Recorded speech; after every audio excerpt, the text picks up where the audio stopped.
It welcome to డెరీ season 1 చూడడం అయితే జరిగిందన్నమాట. సిరీస్ ఎలా ఉందంటే చాలా చాలా చాలా చాలా బాగుంది. సూపర్ ఉంది. స్ట్రేంజర్ థింగ్స్ అయిపోతుందని ఫీల్ అవుతుంటే కొంచెం సిమిలర్గా ఉండే సిరీస్ని దింపారు. కానీ ఇదేంటంటే కొంచెం ఎక్కువ హర్రర్ మీద ఫోకస్ చేస్తారన్నమాట. దీంట్లో మనకి న్యూ ఏజ్ హర్రర్ ఎలిమెంట్స్ ఉంటాయి. దాంతోపాటు చాలా క్రీపీగా అండ్ డిస్టర్బింగ్గా ఉంటుందన్నమాట. సో చూసేటప్పుడు కొంచెం జాగ్రత్తే, అందరికీ నచ్చకపోవచ్చు. ఇది ప్రీక్వెలే కదా, ఆల్రెడీ మనకి క్లైమాక్స్ తెలుసు కదా అని అనుకుంటే కనుక మీరు పప్పులో కాలేసినట్టే. సీజన్ 1లో ఒక బుర్రపాడు ట్విస్ట్ ఇచ్చాడనమాట. దాంట్లో మైండ్ ఫ్యూజ్ ఎగిరిపోయింది. నాకైతే సూపర్ అనిపించింది. చాలా ఈగర్గా వెయిట్ చేసేలాగా మంచి ఎండింగ్ ఇచ్చాడనమాట. ప్లాట్ ఏంటంటే ఇట్ మూవీస్ కనుక మీకు చూసినట్టుంటే సేమ్ సిమిలర్ స్టోరీ దీంట్లో కూడా ఉంటుందన్నమాట.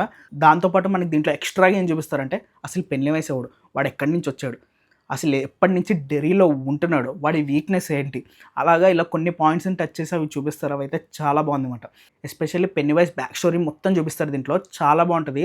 ఎడ్జ్ ఆఫ్ ద సీట్లో కూర్చొని చూస్తాం అన్నమాట. అంత ఇంట్రెస్టింగ్గా తీశాడు. ఈ సిరీస్లో మేజర్ పాజిటివ్ వచ్చేసి రైటింగ్ అన్నమాట. రైటింగ్ అయితే నాకు చాలా బాగా నచ్చింది.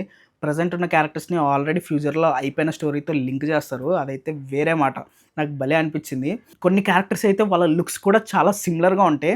ప్రజెంట్కి ఫ్యూచర్కి ఆ వేరియేషన్ కూడా వాళ్ళే నిజంగా ముసలోళ్ళు అన్నట్టు చూపిస్తాడు. అదైతే చాలా బాగుందన్నమాట. ఆ లుక్స్ కూడా ఎగ్జాక్ట్గా మ్యాచ్ చేశారు. వీళ్ళు గ్రౌండ్ వర్క్ అయితే చాలా చేశారన్నమాట ఆ క్యారెక్టర్స్ని మ్యాచ్ చేయడం కోసం.